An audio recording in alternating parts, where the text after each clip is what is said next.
Hello everyone, welcome to Power Electronics. In this session, I'll be discussing on the principle of operation of a class A chopper with inductive load. A class A chopper with an inductive load is as shown in figure 1 here. In this example circuit, I have considered a thyristor as a chopper switch.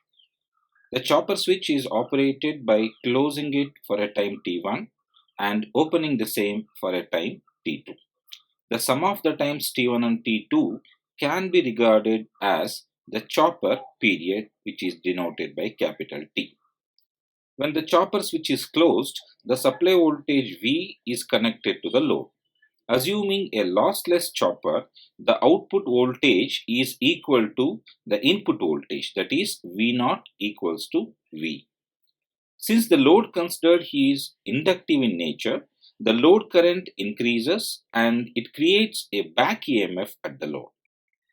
You can imagine the back EMF as a battery with the positive polarity plate facing upwards and the negative polarity plate facing downwards. Also, the load current direction in this period is considered as positive current direction. Here in this figure 2, we show the waveforms for the thyristor gate pulse, load voltage and load current. Please note, we have considered continuous load current mode of operation for this analysis, and hence the load current is operated in such a way that it never becomes zero. Coming back to the circuit, when the chopper switch is open, the load is disconnected from the supply. This causes the back EMF at the load to reverse its polarity. That is, you can imagine a battery with the positive plate facing downwards and the negative plate facing upwards. This polarity of the back EMF will forward bias the freewheeling diode, and therefore the load current continues to flow in the same direction as in the previous period, and hence the load current is still positive. Since the load is now discharging because we have an inductive load, the load current will start to decrease. Also, since the load is now disconnected from the supply, the output voltage V0 will be equal to 0. Coming to the waveforms here, you can see when the chopper switch is opened, the load current is slowly and exponentially decreasing. For continuous load current mode of operation, as we already have discussed, the chopper switch has to be turned on in the next period before the load current becomes 0. Otherwise, the chopper will operate in discontinuous load current mode of operation.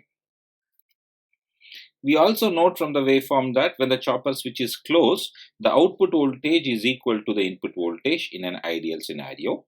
And when the chopper switch is open, the output voltage is 0. However, the load current is always positive irrespective of whether the chopper switch is closed or open, and it varies as per the time duration over which the chopper is either closed or open. In general, the average values of the output voltage and current are always positive in a class A chopper, and therefore it creates a first quadrant operation. In class A chopper, the power is always flowing from the source towards the load. Also, the average output voltage in this particular chopper is less than or equal to the average input voltage. Hence, this can also be regarded as a step-down chopper with an inductive load. This type of choppers are generally used in speed control of DC motors. I'm not going to discuss the mathematical aspects of this chopper because the output current equations obtained for a step-down chopper with an inductive load can also be used to study the performance of a class A chopper. So, I would request you to kindly refer to my previous video on the step-down chopper with inductive load for the mathematical analysis of a class A chopper. Well, that is all about the discussion on the class A chopper. In my next video, I will discuss the class B chopper operation. I hope you liked this video. If you do, kindly press that like button and subscribe to my channel for more videos on power electronics. Thank you for watching. Have a good day.